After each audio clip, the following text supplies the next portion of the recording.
So I wrote this last week for Equal Pay Day, or it was a bit after Equal Pay Day, which is the day to address the gender wage gap, which is something like 81 cents for women and $1 for every dollar for men.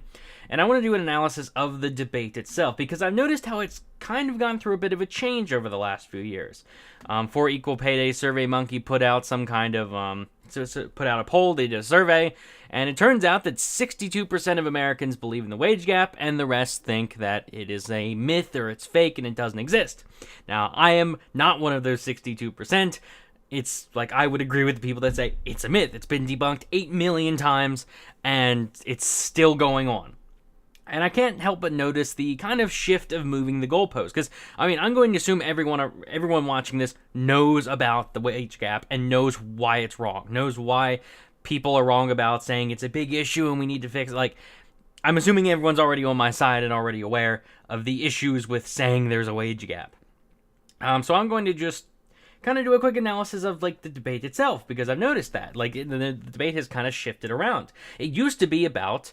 oh, there's a wage gap, and people are, what was it? The original statement was, the original statement that people were advocating for, that we're talking like 2012, 2013, 2014, was that women are making 77 cents for every dollar a man makes for the same work. Now, that is why people called it a myth, because that statement is a myth. And alongside that, they also said, oh, it's discrimination. Discrimination is the primary cause. That's the reason this is a thing. That is also a myth. That is why people say the wage gap is a myth. And I'm assuming everyone already understands that.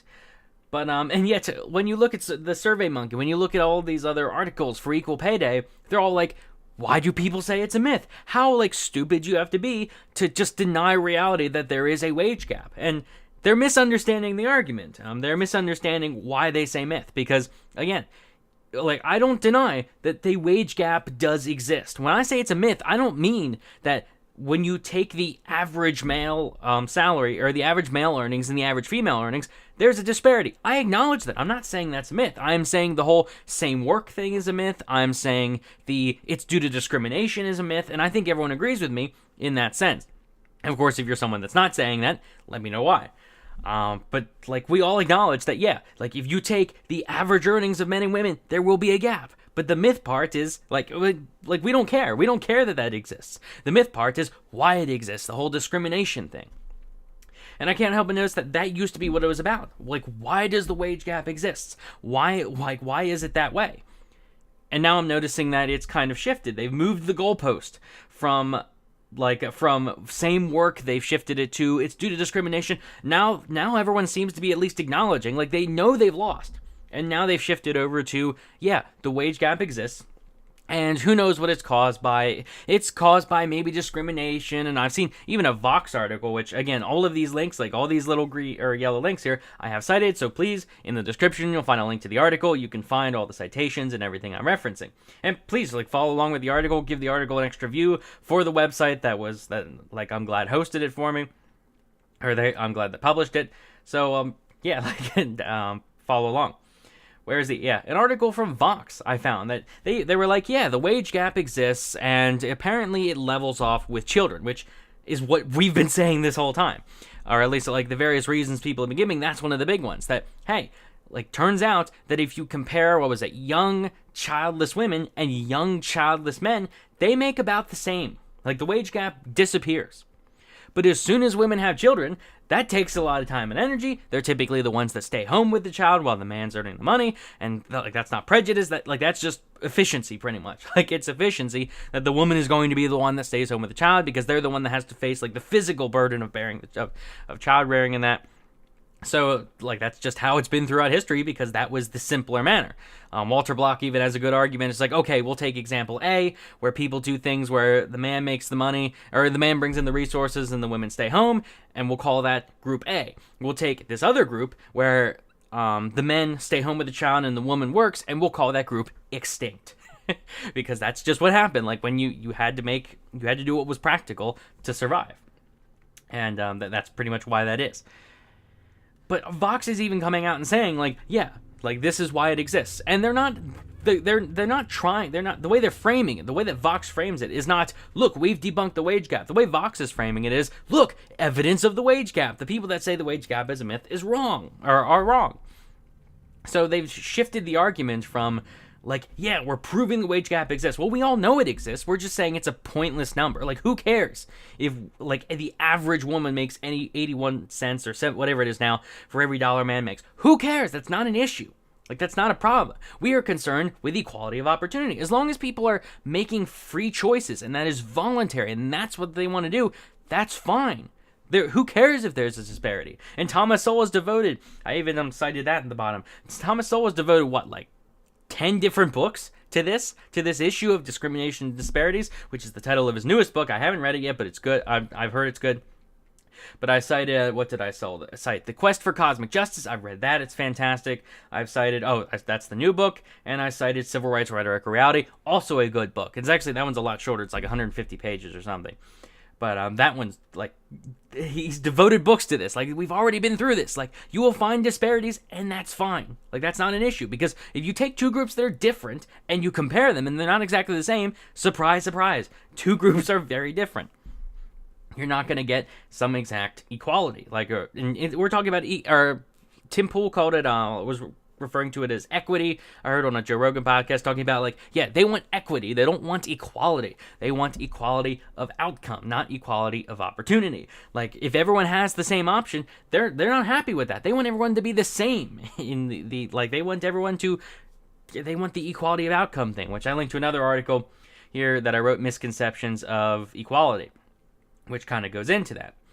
But I just find that interesting, and we can see how the issue with the wage gap being, like, how it's impossible to correct for, because it seems that the really progressive, like, woke capitalism, like the progressive companies, they can't even do it. They can't, like, they're out preaching, yeah, the wage gap is bad, and they can't even fix it, because reality's just not functioning that way.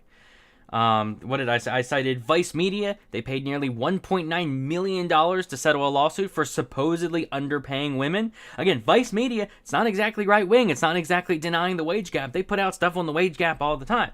Those people no doubt believe that the wage gap is a problem that needs fixed, and here they are settling a lawsuit for underpaying women because they just took the average woman and the average man, and they were like, oh, the numbers are different.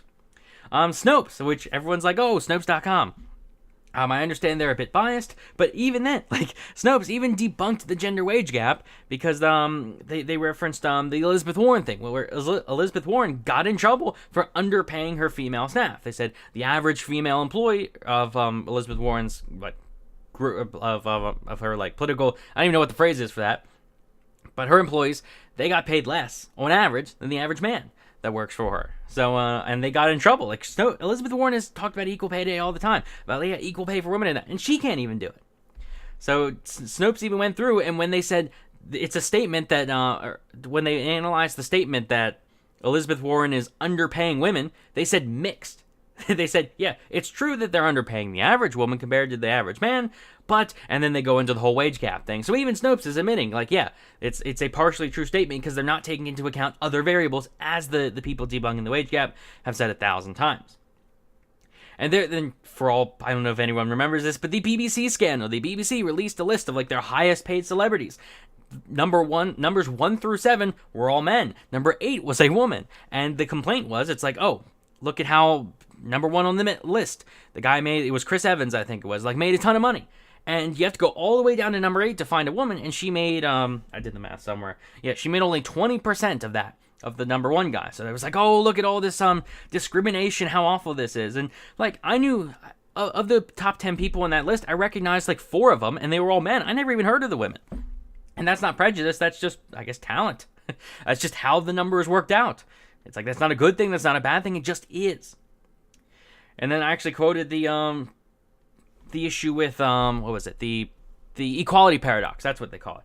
The equality paradox, which is the idea that if you take free society, if you have better gender equality in the progressive sense, like better gender equality, more rights for women in the sense of, like, paid family leave and all that, you actually find that the STEM graduates you get an even wider gap in that fewer women are becoming STEM graduates. Like, it's all about getting women into, like, was it science, technology, engineering, medicine? I don't know, something like that. But those kind of fields, like the science fields, the ones that make a lot of money, they find that if you give women free choice, they don't go into those fields. They do other stuff. And they call it a paradox because they're like, oh no, women have more equality, and yet they're not going, like the gap is getting bigger in that sense, which they're complaining because they want it to be closed entirely. But we've been saying all along, like, no, that's not a bad thing. It's not a good thing. It just is. So, I mean, I know I kind of jumped around with the article, but I wanted to do kind of a summary of this. And again, like, I don't want to, after they published it, I don't want to take away views from the article by making the video and people seeing this instead of going to the article. So please check the description, bring up the article, and glance through it. But yeah, I just wanted to do like a rambling video version of this because I noticed how, like, don't get caught up in the debate. Notice how the debate is kind of being twisted around now. It used to be about, like, what's the reasons for the wage gap? And now it's changed to the wage gap exists. How do we stop it? Like, is it even worth stopping? Like, the two sides used to be on what causes the wage gap. Now the side is whether we should do something about the wage gap or not.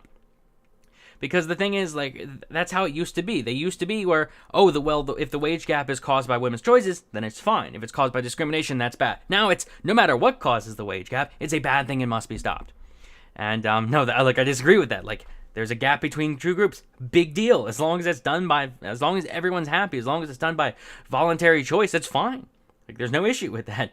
You will find that, again, if you take two different groups of people, there will be issues. And Thomas Sowell has devoted loads of books to this. But yeah, I just wanted to go through that, like, just to point out the change in the wage gap now, because there was actually this dude. Where at my local university, when there was a speaker there that said, yeah, the wage gap is a myth, and mentioned it. Like, the best argument against the wage gap is if it's due to discrimination. If you can just pay women less and that's it. Why is it that companies aren't just hiring all women and paying them less? That's a load of profit they could make off of that if they hired just women employees to do the same work. And there was this dude, like this crazy radical dude, like he was handing out flyers trying to slander the speaker. But the dude was like, I saw him posting later and complaining. He was astounded that anyone could say the wage gap doesn't exist because obviously it exists. And he wasn't understanding the argument. He didn't understand that when people say the wage gap is the myth, they're talking about the causes behind it. They're talking about the reasoning for the wage gap. They're talking about the faulty statistics behind the wage gap. How no statistician that's worth anything will just take two variables, compare them together, and just be like, therefore third variable. It's like, no, that's bad statistics. They're not taking into account all these other things. That is what people say when they mean a myth. They're not actually saying, the wage gap doesn't exist. They're not actually saying that if you take the average earnings of the earnings of the average woman and the earnings of the average man and compare them, they're not saying there won't be a gap. They're saying, like, that's faulty statistics. You can't make comparisons like that, and that's not worth anything. But yeah, that's pretty much it. Let me know what you think in the comments section. Like the video if you enjoyed. Subscribe for more. Again, link in the description to this article. I have a weekly column called Misconceptions every Friday at 3 p.m. on beinglibertarian.com. So, I mean, depending which days you check, most of the time, unless it's like a Thursday, you can check the website and it'll be on the homepage. But yeah, let me know what you think in the comments. Like the video if you enjoyed. Subscribe for more. And thanks for watching.